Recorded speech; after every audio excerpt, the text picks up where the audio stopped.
Capítulo 7. Chavo Guerrero, Scott Armstrong, los mensajes de texto, y las dos líneas de tiempo.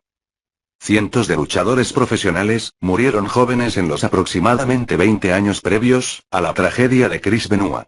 Algunos, como Brian Pillman y Eddie Guerrero, padecían enfermedades cardíacas, provocadas o agravadas por el abuso de esteroides y otras drogas. Algunos sufrieron sobredosis más evidentes de drogas recreativas, como la cocaína. Algunos se suicidaron. Algunos sufrieron disfunción hepática o renal, que, al igual que los tipos de cáncer a veces asociados, se debieron al alcohol o a altas dosis de sus fármacos preferidos. Otros fallecieron en accidentes automovilísticos, en los que la fatiga o la incapacidad influyeron, y al menos uno murió en una pelea de bar. En raras ocasiones, otros murieron en accidentes dentro del ring, como Owen Hart. Sin embargo, antes de junio de 2007, ningún luchador había asesinado a sus seres queridos, en una masacre tan sensacional que apareciera en la portada de la revista People, generara cobertura sensacionalista, y durante semanas atrajera análisis y comentarios, en paneles de discusión en las cadenas de noticias por cable. Principalmente por esa razón, es difícil juzgar a Chavo Guerrero y a Scott Armstrong, si inicialmente no estaban seguros de qué pensar, de los últimos mensajes de texto de Chris Benoit, del domingo 24 de junio. El homicidio-suicidio de Benoit fue un evento de una perplejidad y una crudeza sin precedentes. Guerrero y Armstrong no pudieron librar la última guerra, porque no había habido una última guerra. Los dos amigos luchadores debieron de encontrar aún más desconcertante la sensación de que Benoit parecía un candidato inadecuado para el papel de alguien que se vuelve loco. Para los estándares de la lucha libre, era un tipo recto. También era reservado, y reservado fuera del ring, e incluso bajo presión en su matrimonio, un factor agravado por los viajes y las exigencias de imagen de su profesión. Él daba muestras de amar a su esposa y a su hijo. Chris adoraba, especialmente, a Daniel. Así que, naturalmente, las primeras posibilidades que se les ocurrieron a Guerrero y Armstrong, no habrían sido el estrangulamiento, la rotura del cuello, y el ahorcamiento sucesivos. En cuanto se dieron cuenta de que Chris estaba en serios problemas, el instinto de ellos, habría sido de proteger a Chris, y proteger su negocio. Esperar que comprendieran de inmediato la gravedad de ese problema, podría ser injusto. Aún así, la especulación informada sobre cómo y por qué Guerrero y Armstrong actuaron como lo hicieron, no los libra del todo de la responsabilidad. Incluso si no captaron la situación el sábado por la noche, el domingo por la mañana, o el domingo por la tarde, la alarma sonó de lleno, cuando Benoit no se presentó al pago por evento de Houston, el domingo por la noche. En ese momento, no tenía sentido que amigos y compañeros, ni que los departamentos de relaciones con el talento y seguridad de la WWE, con su personal bien equipado, y bajo la supervisión de los ejecutivos de la compañía, siguieran rascándose la cabeza aisladamente, en lugar de reunirse y tomar medidas. En concreto, no es creíble que Guerrero y Armstrong no le contaran a nadie, no solo a ningún funcionario de la WWE, según la cronología de la empresa, como sea que se definan, sobre los mensajes de texto que recibieron durante todo el día y la noche del domingo, si es que, de hecho, eso es lo que sostienen. Para el público, no tendrían nada que decir, con una excepción clave, que abordaremos más adelante. Y las autoridades policiales, no les pidieron que dijeran nada, o censuraron las respuestas, en el informe de su investigación.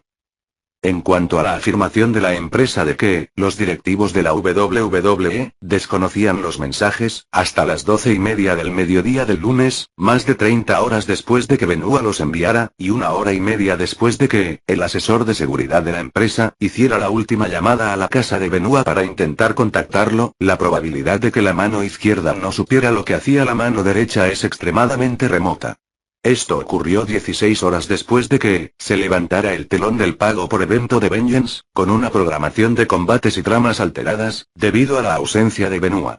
La confusión solo se justifica como explicación global, si la WWE implementara una cadena de comunicaciones, diseñada para dar una negación plausible a Vince McMahon y sus principales asesores. Y que el jefe se hubiera desvinculado, tanto de los detalles de su inteligencia en la lucha libre, y de la toma de decisiones corporativas, habría sido radicalmente impropio de él. McMahon era un propietario tan involucrado como cualquiera, en cualquier industria. Vince, su hija Stephanie, su hijo Shane, incluso ocasionalmente, su esposa y directora ejecutiva, Linda, eran miembros del elenco de las subtramas de la telenovela de la WWE. A sus 60, Vince todavía se subía a las cuerdas, para unas luchas con Jim Mick, un par de veces al año. En una entrevista para la revista Playboy en 2001, McMahon habló sobre su estilo de gestión práctica. Si necesitaban a alguien para ayudar a los tremoyistas, a conectar el cable a un operador de cámara en una grabación de televisión, él decía: yo conecto el cable. La explicación privada que Guerrero y Armstrong compartieron sobre el lapso de 30 horas, entre el envío de los mensajes de texto de alerta de Benoit, y su actuación al respecto es casi absurda, no solo a primera vista, sino también, porque contradice la única declaración pública de Guerrero sobre el tema. Investigar el significado de las cronologías de la WWE, con sus elementos intercambiables, es el tema de este capítulo. La historia completa y precisa sigue siendo confusa, y el resultado más responsable, no es apresurarse a sacar una conclusión específica y descabellada. Sin embargo, las piezas faltantes, sí centran la atención en la cultura corporativa de control, y ambigüedad calculada de la lucha libre. Guerrero y Armstrong podrían haber estado manipulando la verdad por simple costumbre, porque eso es lo que hacen la lucha libre y los luchadores. O podrían haber actuado por incomodidad, ante la repentina atención centrada en ellos, en un escenario cuyo resultado, sinceramente, aunque con culpa, determinaron que no tenían poder para cambiar. Podrían haber creído que los métodos tradicionales de trabajar las marcas, harían que esa atención desapareciera. Y si ese era su objetivo, se vieron ampliamente reivindicados por la falta de energía del público en general, para llegar al fondo de la historia. O podrían haber hecho lo que hicieron, porque así se les aconsejó, o se les ordenó. En los mejores tiempos, la lucha libre nunca fue un lugar seguro para el talento. Hoy en día, una sola empresa, la WWE, y un solo promotor, Vince McMahon, tienen prácticamente todas las decisiones para conseguir solo unas pocas docenas de puestos importantes. El enfoque de la investigación a través de mensajes de texto, comienza con la cronología oficial y permanente de la WWE, que se reproduce a continuación.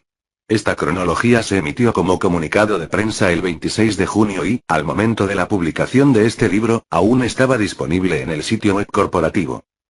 Cronología de Chris Benoit. Un vistazo a los últimos días de Chris Benoit. Sábado, 23 de junio de 2007. Chris Benoit tenía previsto aparecer en el evento en vivo de WWE, SmackDown ECW, en Beaumont, Texas. 3:30 de la tarde. Un compañero de trabajo recibió un mensaje de voz de Benoit. El mensaje decía que había perdido su vuelo, se había quedado dormido, y llegaría tarde al evento en vivo de WWE. El compañero le devolvió la llamada. Benoit confirmó todo lo que había dicho en su mensaje de voz, y parecía cansado y aturdido. Benoit entonces dijo: te quiero. El compañero afirmó que estaba fuera de contexto. 3:42 de la tarde. El mismo compañero, preocupado por el tono y la actitud de Benoit, lo llamó por segunda vez. Benoit no contestó la llamada, y el compañero le dejó un mensaje diciendo: llámame de nuevo. 3:44 de la tarde. Benoit devolvió la llamada a su compañero, diciéndole que no había contestado porque estaba hablando por teléfono con Delta, que estaba cambiando su vuelo. Benoit comentó que había tenido un día muy estresante, debido a que Nancy y Daniel se intoxicaron con comida. Hablaron de planes de viaje para el tour de la WWE, por Texas, y Benoit todavía parecía aturdido, según su compañero. 4:30 de la tarde. Un compañero de trabajo que viaja habitualmente con Benoit, lo llamó desde fuera del aeropuerto de Houston, y Benoit contestó. Benoit le contó que Nancy estaba vomitando sangre y Daniel también. Benoit pensó que tenían una intoxicación alimentaria. Benoit declaró que había cambiado su vuelo, y que llegaría a Houston a las 6:30 de la tarde. Benoit le dijo al compañero de trabajo que fuera conduciendo en su vehículo al evento de la WWE. 5:35 de la tarde. Benoit llamó a relaciones con el talento de la WWE, para informar que su hijo estaba vomitando, que él y Nancy estaban en el hospital con su hijo, y que tomaría un vuelo posterior a Houston. Aterrizaría tarde, pero asistiría al evento en vivo de la WWE, en Beaumont.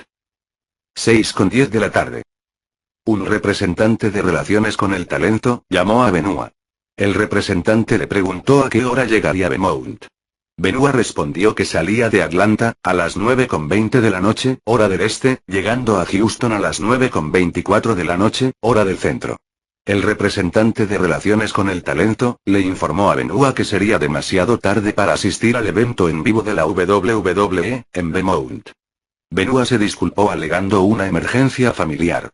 El representante de Relaciones con el Talento le sugirió a Benoit que, en lugar de ir al evento en vivo de la WWE, en Beaumont, tomara el vuelo a Houston, descansara, y estuviera listo para el evento de pago por evento, Vengeance. 6:13 de la tarde. El representante de Relaciones con el Talento, llamó a Benoit para reconfirmar los planes de viaje, pero no obtuvo respuesta. El representante le dejó un mensaje de voz, para que tomara el vuelo y descansara. Domingo, 24 de junio de 2007. Mensajes de texto enviados a compañeros de trabajo, desde los celulares de Chris Benoit y Nancy Benoit. Mensaje de texto 1. Enviado a dos compañeros de trabajo, los mismos que se comunicaron con Benoit el día anterior. D. Celular de Chris Benoit. ¿Cuándo? 24 de junio a las 3:53 de la madrugada. Mensaje. Mi dirección física es 130 Green Meadow Lane, Fayetteville, Georgia, 30215. Mensaje de texto 2. Enviado a dos compañeros de trabajo, los mismos que se comunicaron con Benoit el día anterior. D. Celular de Chris Benoit. Fecha. 24 de junio a las 3:53 de la madrugada. Mensaje. Los perros están en la zona de la piscina cerrada. La puerta del garaje está abierta. Mensaje de texto 3. Enviado a dos compañeros de trabajo, los mismos que se comunicaron con Benoit el día anterior. D. Celular de Nancy Benoit. Fecha. 24 de junio a las 3:54 de la madrugada. Mensaje. Mi dirección física es 130 Green Meadow Lane, Fayetteville, Georgia, 30215. Mensaje de texto 4. Enviado a dos compañeros de trabajo, los mismos que se comunicaron con Benoit el día anterior. D. Celular de Nancy Benoit. Fecha. 24 de junio a las 3:55 de la madrugada. Mensaje. Mi dirección física es 130 Green Meadow Lane, Fayetteville, Georgia, 30215. Mensaje de texto 5. Enviado a un compañero de trabajo que viajaba constantemente con Benoit. D. Celular de Nancy Benoit. Fecha. 24 de junio a las 3:58 de la madrugada. Mensaje. Mi dirección física es 130 Green Meadow Lane, Fayetteville, Georgia, 30215. WWE intentó contactar a Benoit varias veces por teléfono y mensajes de texto, así como a los hospitales locales del área de Atlanta. Hasta las 11 de la noche del domingo por la noche, no se había logrado contactar a Benoit. Lunes, 25 de junio de 2007. 12:30 del mediodía. WWE fue notificada de los mensajes de texto enviados a los dos compañeros de trabajo. 12:45 del mediodía. WWE contactó a la oficina del sheriff del condado de Fayette, y les solicitó que fueran a la residencia de los Benoit. 4 de la tarde.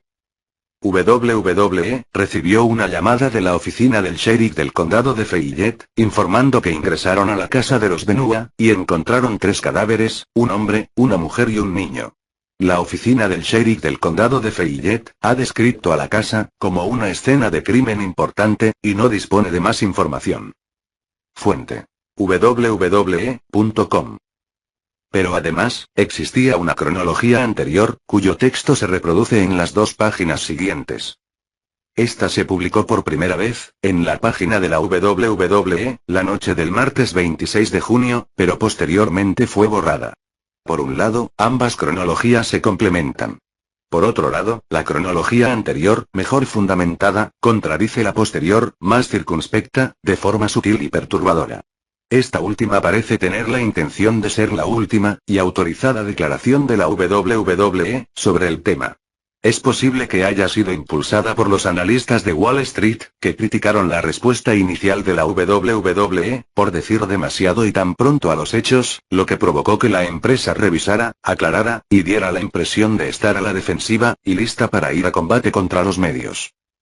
La versión anterior y más completa de la cronología, ilustra el lapso de 30 horas, entre los mensajes de texto enviados, y los cuerpos encontrados.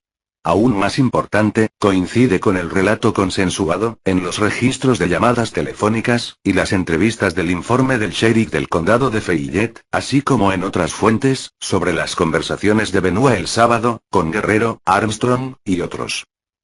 La más devastadora de esas interacciones, fue el diálogo de Benoit con Chavo Guerrero, el sábado por la tarde, mientras Chris se angustiaba por seguir en Georgia, a pesar de tener programado luchar esa noche, en el evento de la WWE, en Beaumont, Texas.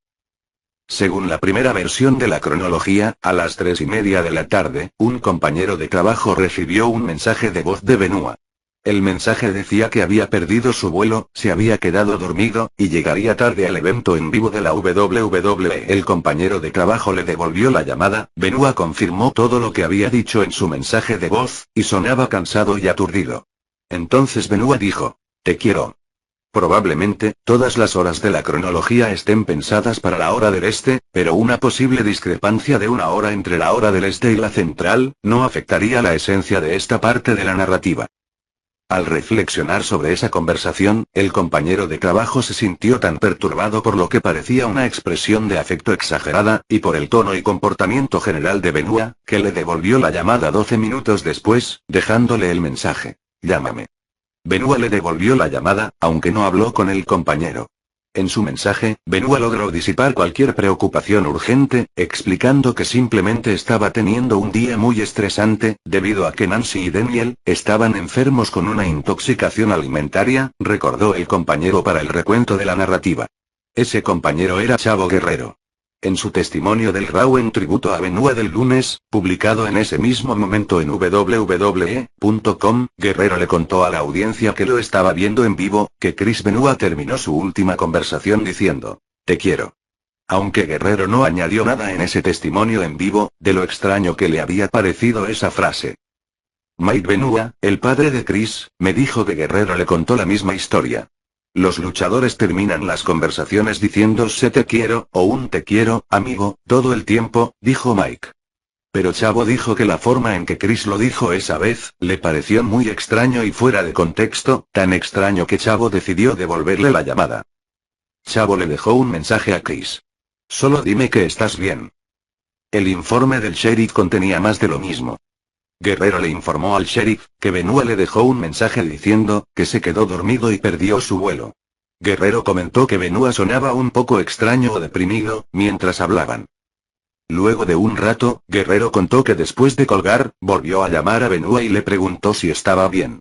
Benoit le dijo que solo estaba molesto y cansado, porque Nancy y Daniel estaban enfermos por una intoxicación alimentaria. A las 4:30 del sábado, según la versión preliminar de la cronología, otro compañero de trabajo, que viaja habitualmente con Benoit, lo llamó desde fuera del aeropuerto de Houston, y Benoit contestó. Benoit le dijo que Nancy estaba vomitando sangre, y que Daniel también. Benoit pensó que tenían una intoxicación alimentaria. Benoit declaró que cambió su vuelo, y que llegaría a Houston a las 6:30 de la tarde. Benoit le dijo al compañero, que condujera solo al evento de Beaumont. Ese segundo compañero de trabajo era Scott Armstrong, quien le declaró a los investigadores del sheriff que, él y Benoit, hablaron sobre el alquiler de un coche, y la reserva de una habitación de hotel y que, Chris le dijo que Nancy y Daniel estaban enfermos, y que podría llegar tarde al próximo show, pero que estaría allí. El plan de viaje de Benoit, ya sea para el sábado por la noche o el domingo por la mañana, es un misterio central. Aquí es donde la cronología anterior de www.com, y la cronología corporativa final, dejan de solaparse y empiezan a contradecirse, lo que sugiere por qué la empresa podría haber decidido ser prudente menos específica, o incluso engañosa. Además, la evidencia existente, respalda plenamente la versión anterior, mientras que ensombrece profundamente la final. A las 5:35 de la tarde, según la primera cronología, Benoit llamó a relaciones con el talento de la WWE, para informar que su hijo estaba vomitando, que él y Nancy estaban en el hospital con su hijo, y que Benoit tomaría un vuelo posterior a Houston, aterrizando tarde, pero asistiría al evento en vivo de la WWE, en Beaumont. 35 minutos después, un representante de relaciones con el talento llamó a Benoit, y le preguntó a qué hora llegaba a Beaumont. Después de volar al aeropuerto intercontinental George Bush de Houston, Benoit tendría que alquilar un coche, y conducir más de 160 kilómetros para llegar al evento en Beaumont. Benoit dijo que saldría de Atlanta a las 9:20 de la noche, hora del este, y aterrizaría en Houston más de una hora después, a las 9:24 de la noche, hora del centro. El representante de Relaciones con el Talento, le informó a Benoit que sería demasiado tarde, para asistir al evento en vivo de la WWE, en Beaumont. Benoit se disculpó, alegando una emergencia familiar.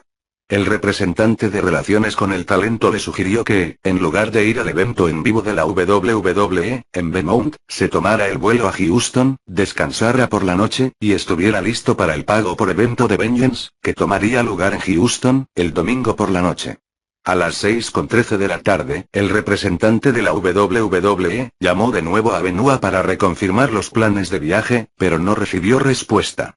El representante de Relaciones con el Talento le dejó un mensaje de voz para que tomara el vuelo y descansara. El vicepresidente de Relaciones con el Talento de la WWE era John Laurinaitis, un luchador retirado conocido como Johnny Ace, y hermano de un luchador retirado aún más famoso, Shawn Laurinaitis, Road Warrior Animal.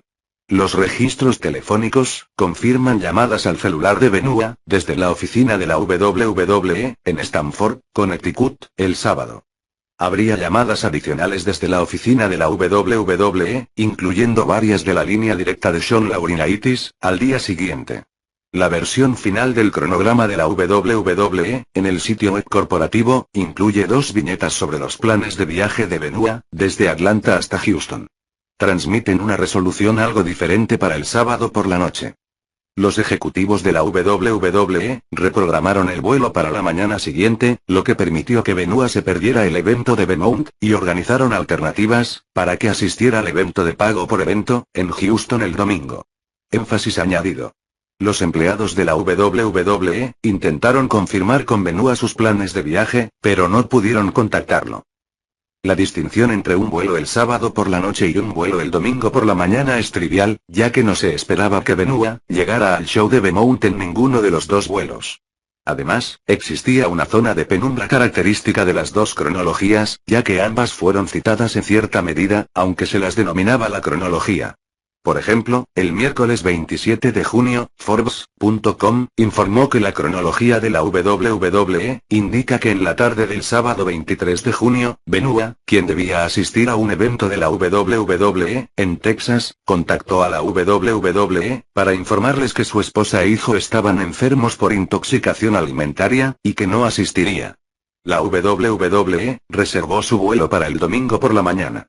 Esto combina elementos de la primera cronología, que menciona la intoxicación alimentaria, pero no un vuelo el domingo, con la segunda, la cual menciona un vuelo el domingo, y que Nancy y Daniel estaban enfermos, pero no menciona la intoxicación alimentaria. El fiscal de distrito Scott Ballard también contribuyó a la confusión y a la fusión de las 2 cronologías. En su conferencia de prensa en la escena del crimen, del martes 26 de junio cuando confirmaron el doble homicidio-suicidio, Ballard se refirió a 2 mensajes de texto de Chris a otros luchadores, y los mencionó en el contexto de la explicación de Chris, sobre la enfermedad de su familia. Esa fue, de hecho, la historia que Benoit difundió en sus conversaciones telefónicas del sábado. Sin embargo, no fue el contenido de sus mensajes de texto del domingo. Las inconsistencias colectivas superan el umbral de la trivialidad.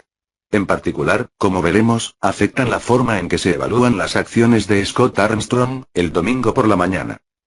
El informe del sheriff confirma el relato del vuelo del sábado. Cuando Benoit se quedó dormido el sábado por la mañana.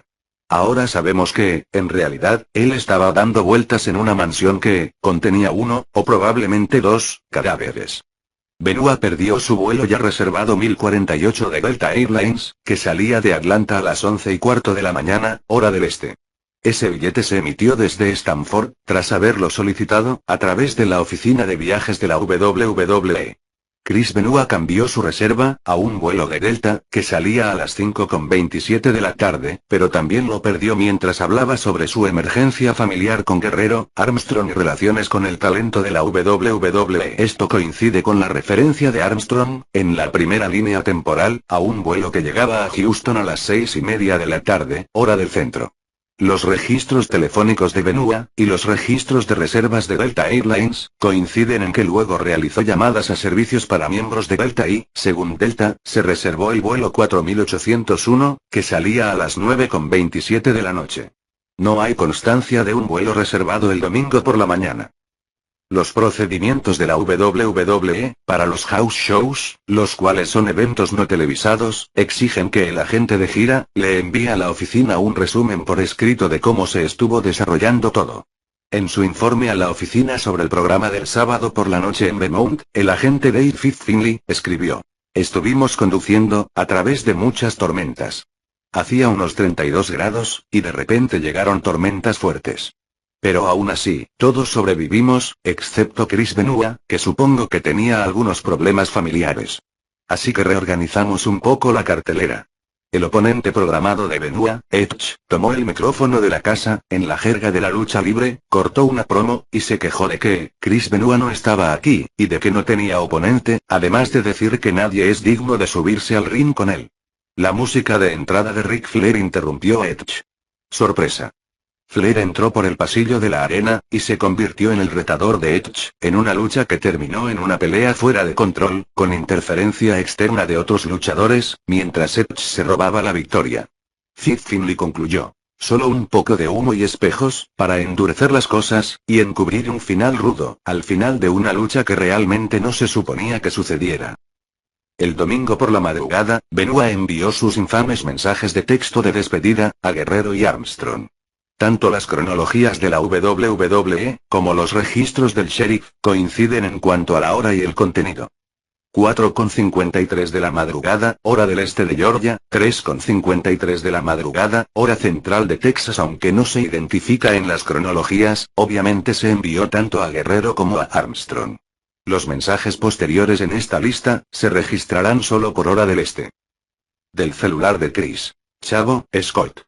Mi dirección física es 130 Green Meadow Lane, Fayetteville, Georgia, 30215.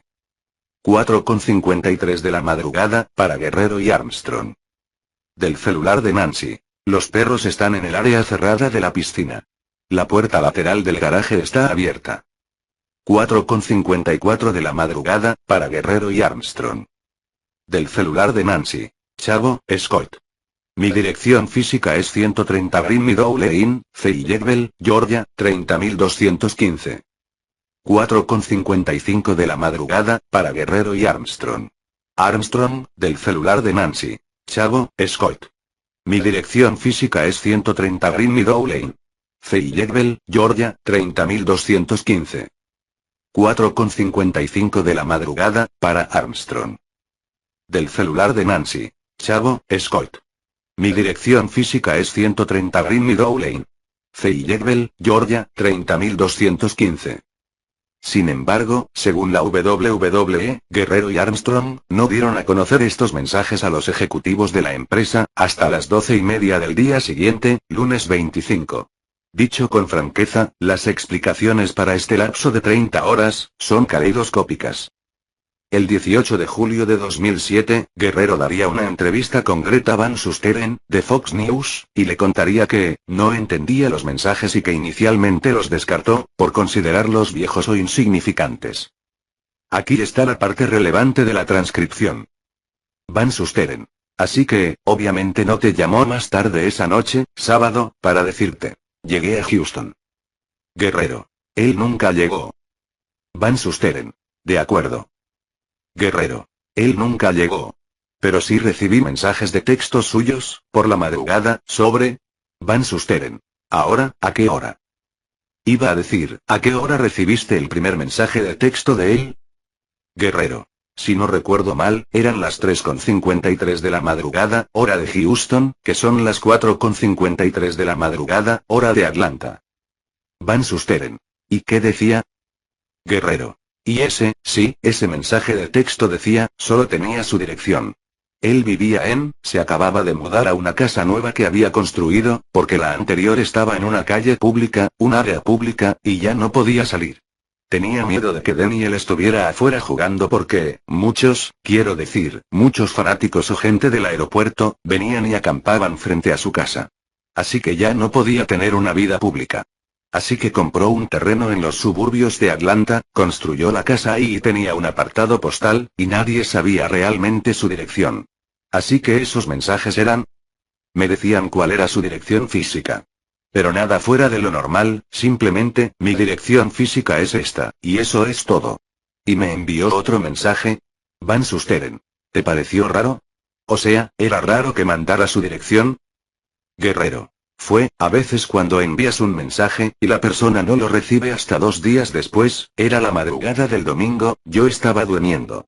Miré mi mensaje y pensé, yo no sabía por qué me lo enviaba, así que pensé que, quizás me lo había enviado un día o dos antes, o lo que fuera, y lo estoy recibiendo ahora. Y luego recibí otro mensaje un par de minutos después que decía, los perros están en la zona de la piscina cerrada, y la puerta del garaje está abierta. No sabía si estaba pensando que quería que lo recogiéramos. Pero estábamos en Houston. No entendía bien qué estaba pasando. Así que pensé de nuevo que, tal vez era un mensaje que me enviaron hace un par de días. Así que me volví a dormir y... Van Susteren. Iba a preguntar si ese era el último mensaje que recibiste de él. Guerrero. No, no. Recibí otro igual al primero. Mi dirección física es esta, inaudible, esta, o lo que fuera. Ese fue el último mensaje que recibí de él. Y fue tan random. No hubo un grito de auxilio. No hubo un, te quiero. No había nada. Fue algo muy fortuito. Así que no le di mucha importancia. Volví a dormir. Y por la mañana, lo llamé para ver si todo estaba bien, pero no contestó. Van Susteren. ¿Y cuando te enteraste de su muerte? Guerrero. No fue hasta el día siguiente. Todo ese día fue domingo. Teníamos un pago por evento. Se suponía que él estaría en el pago por evento. Tenía una lucha titular. Y fue muy impropio de él perderse el pago por evento. Realmente él no hacía eso. Quiero decir, que él se pierda una lucha, simplemente, eso nunca sucedía. Chris era un profesional absoluto. Y que se perdiera una lucha fue muy extraño. Lo llamamos todo el día, y la WWE lo llamaba. Solo intentábamos contactarlo. Pero no lo logramos hasta la mañana siguiente, cuando le comenté a algunos de la oficina de la WWE, que había recibido unos mensajes de texto extraños de su parte. Así que enviaron un coche a su casa, y supongo que los perros estaban corriendo, así que no podían entrar a su casa. Y dijeron que los perros estaban allí, así que estaban intentando entrar a la casa para averiguar qué pasaba, si es que pasaba algo. En ese momento, no sabían qué pasaba. Hablaron conmigo y les dije que creo que su vecino, uno de sus vecinos, los conocía. Así que creo que así fue como entraron, y descubrieron lo que pasó. Van Susteren no le preguntó a Guerrero, por qué no relacionaba los mensajes con la extraña coda de te quiero, de su conversación telefónica del sábado con Benoit. Guerrero contó que el mensaje era tan random. Pero no era un grito de auxilio, porque no había un te quiero. Pero la clave de la anécdota del te quiero, no era esa colección de palabras en sí, sino la cualidad que Guerrero destacaba en los mensajes. Su aleatoriedad. Por lo tanto, su insistencia en que los mensajes, igualmente aleatorios, deberían haber provocado una respuesta arrogante por su parte, es difícil de aceptar. Van Susteren tampoco le hizo a Guerrero la pregunta clave. Aunque no entendiera bien los mensajes de texto de Benoit cuando los recibió, ¿por qué habría dudado en compartirlos con sus jefes de la WWE, después de que Chris no se presentara al pago por evento del domingo por la noche? Para entonces, Benoit, rompiendo por completo con su historial de fiabilidad, había perdido no una, sino 2 noches de trabajo, en medio de la confusión sobre su paradero, y la salud de sus familiares. Además, los pago por evento, eran eventos especiales de gran recaudación, y Benoit tenía un lugar en una lucha titular en con un cambio de título que estaba programado a su favor. La respuesta de Scott Armstrong a los mensajes de texto, fue aún más desconcertante. A las 9:26 de la mañana del domingo, pocas horas después de que Benoit enviara sus últimos mensajes, Armstrong le envió un mensaje a Benoit. ¿A qué hora aterrizas? Presumiblemente, Armstrong se refería a la hora de aterrizaje, de un vuelo de Atlanta a Houston. Resulta que el mensaje de Armstrong, es el único detalle del registro que refuerza la idea, en la cronología final de la WWE, de un vuelo el domingo por la mañana, en lugar del sábado por la noche. La ingenua implicación del mensaje de Armstrong, era el caos que en ese momento, rodeaba todo lo relacionado con Benoit. La implicación más siniestra es que, él envió el mensaje con el propósito expreso de corroborar la historia de la WWE, inventada retroactivamente, de que se esperaba a Benoit, en un avión el domingo por la mañana. La segunda posibilidad se ve reforzada por el hecho de que, Armstrong parecía desconocer en qué vuelo supuestamente había reservado Benoit. ¿Por qué Armstrong conduciría hasta el aeropuerto sin más, sin obtener la información básica del vuelo de Benoit, o de la oficina de la WWE? Cuando le planteé por primera vez al detective Harper, del sheriff, las contradicciones sugeridas por el mensaje de Armstrong a Benoit el domingo por la mañana, Harper me dijo por teléfono: es muy interesante. Más tarde, Harper me envió un correo electrónico. La principal conclusión del mensaje es que no recibió respuesta. Eso ayudó a determinar la fecha de la muerte de Chris. Puede que hubiera un vuelo programado para el domingo, pero eso nunca se mencionó en la investigación del homicidio. Si la WWE programó el vuelo para Benoit, entonces serían la mejor fuente de pruebas. Más tarde, Harper sostuvo que cuando dijo "es muy interesante", se refería únicamente a la forma en que tú interpretabas los mensajes de texto. Durante nuestra conversación, sentí que intentabas decir que el mensaje fue planeado, o enviado por Scott, bajo alguna orden de la WWE. Harper no aclaró si estaba de acuerdo con la forma en la que yo creía que me refería al texto. Y al igual que con Guerrero, este chisme de Armstrong, aunque honesto, no nos acerca a comprender por qué ninguno de los dos le contó a la WWE sobre los mensajes de Benoit, cuando este seguía desaparecido en combate, a la hora de la llamada para el pago por evento, del domingo por la noche. Meses después de que el frenesí mediático se calmara, Guerrero y Armstrong simplemente ignoraron lo que Guerrero le había contado a Greta Van Susteren, sobre su reacción inicial a los mensajes, y publicaron otra versión de por qué no tomaron medidas el domingo. Los amigos luchadores de Benoit, ahora les contaban a sus compañeros, que habían tenido problemas de recepción de celular en Texas. Los mensajes no se recibieron hasta el lunes. Le dieron la misma versión a un periodista de televisión, que trabajaba en la historia del homicidio-suicidio de Benoit. Dave Meltzer también escuchó esto. La respuesta de Greta Van Susteren es una explicación muy diferente y tiene aún menos sentido, porque cuando Chris no llegó al pago por evento, ¿por qué Chavo no le contó a nadie? Dijo Meltzer. Añadió que en ese momento, lo que Guerrero decía en Fox News, no parecía tan importante, pero ahora sí. De nuevo, si Chavo recibió los mensajes de texto, ¿por qué no le dijo nada a nadie hasta el lunes? Lo sospechoso de la historia del mensaje de texto de Guerrero, le da un nuevo significado a su comportamiento el lunes por la noche, en el tributo que se realizó en Raw. Los mensajes que Chavo contó ante las cámaras esa noche, fueron contradictorios. Un testimonio de 5 minutos, muestra de Guerrero llorando. Entre sollozos, logra decir estas palabras. Chris Benoit era mi amigo, si no, mi mejor amigo. Era parte de mi familia, la familia Guerrero. Para contarles cuán cercano era a mi familia y a mí. La mañana en la que encontré a Eddie, cuando Eddie murió, al primero al que llamé fue a Chris Benoit. Y después de contárselo, casi se me rompió el corazón tanto como encontrar a Eddie, porque ver a un tipo tan duro como el acero, y simplemente ser tallado como una roca, sin nunca mostrar sus emociones. Y cuando se lo conté, él se lamentaba, lloraba y sollozaba, fue incontrolable. Porque él era su mejor amigo. El regalo que recibí cuando Eddie falleció fue, poder estar con él su último día, y ser la última persona que viera. Pero recibí otro regalo, porque la semana pasada pasé la noche, en casa de Chris Benoit. Y Chris nunca deja entrar a la gente. Él era una persona muy reservada. Y él me dejó entrar. Me dejó entrar a su casa, con su familia y sus perros, me alimentó, me alojó, me hizo sentir como en casa. Luego fuimos a un par de shows televisados juntos, fuimos a los shows, cenamos la noche siguiente, y ambos perdimos nuestros vuelos. Me desperté con él llamando a mi puerta. Vamos, vámonos, tomemos tu vuelo. No logró alcanzarlo, por los pelos. Yo no lo conseguí, pero pude llegar a casa. Me llamó para ver cómo estaba. Yo le llamé para ver cómo estaba. Y es simplemente. Es tan difícil pasar por esto de nuevo, con alguien a quien respetaba tanto como persona, como amigo, como luchador. Fue un gran privilegio y un honor, estar en el ring con él. Doy gracias a Dios por las luchas que pudimos tener juntos, porque fueron de las mejores de mi carrera. Pude aprender muchísimo estando en el ring con él. Recuerdo que, después de terminar de trabajar juntos, lo apartaba hacia un lado, y le daba las gracias, lo abrazaba, le decía que lo quería, que muchas gracias por todo lo que me había dado en el ring, en la vida. Y siempre nos despedíamos con un abrazo, un beso y un te quiero. Eso era algo que él no daba de buena gana, no se lo daba a la gente, pero nos lo dábamos el uno al otro.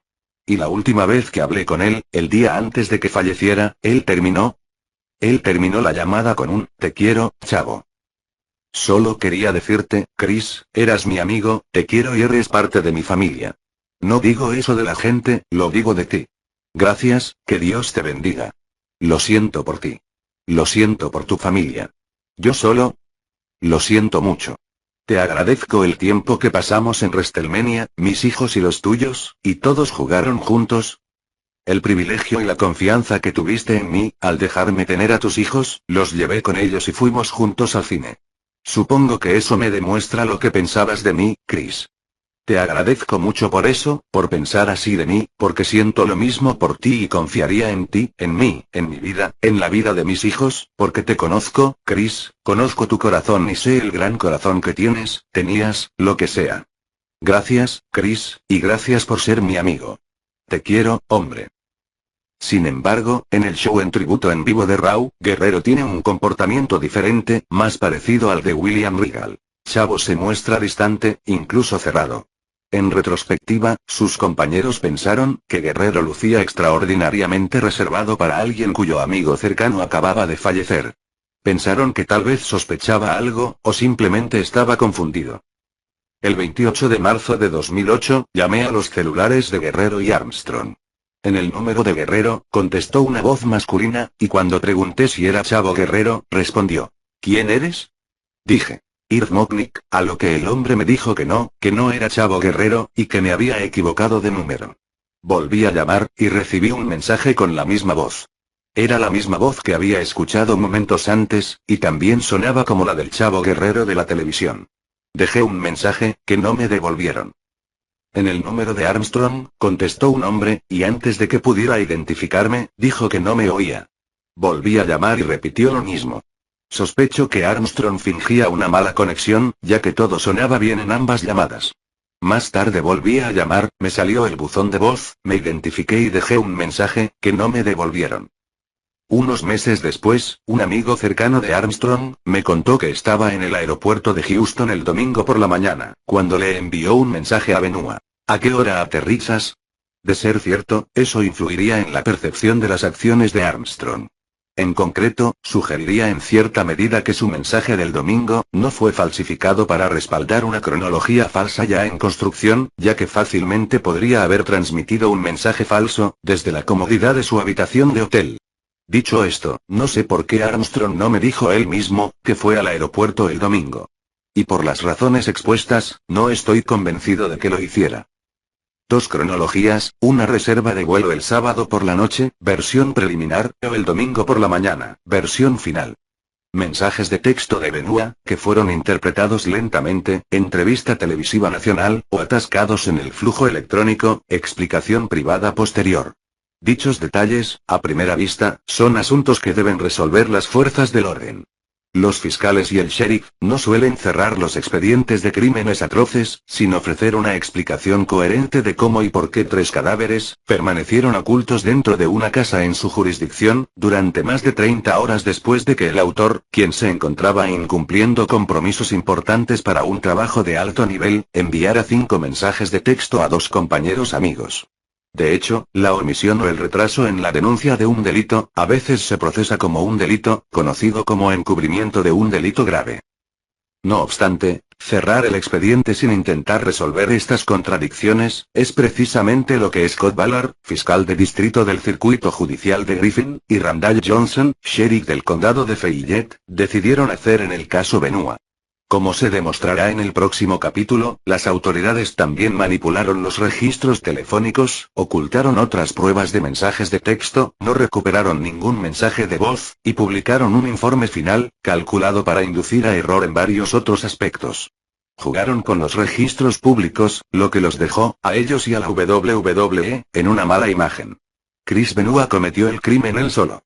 En principio, podríamos conformarnos con el turbio informe final del homicidio-suicidio, como la renuncia de Sheriff Tate, en matar a un ruiseñor, quien dice del misterioso asesinato del villano Bobewell. Que los muertos entierren a los muertos. Pero la pasividad deliberada de la oficina del sheriff del condado de Fayette, desbarató ese principio. Para un público cuyo interés se vería favorecido por la divulgación, no por la ocultación, las autoridades locales hicieron todo lo posible, por ocultar los hechos sobre el modus operandi, de la industria de la lucha libre. Su confusión entre realidad y ficción. Su control totalitario sobre el talento, sin preocuparse por la seguridad, y mucho menos por el honor. Su ingenio para eludir el escrutinio, y de proyectar la combinación adecuada de imágenes y fanfarronería, para garantizar que la actividad habitual no se interrumpiera. A menos que estas condiciones se afronten y corrijan directamente, seguirán muriendo personas entre bastidores, en cantidades que eclipsan la tasa de mortalidad de las estrellas del rock and roll, en los escombros de despiadadas caricaturas millonarias, cuyas víctimas son meros componentes reemplazables sin apoyo popular. Hasta entonces, los futuros Chris Benoit son inevitables.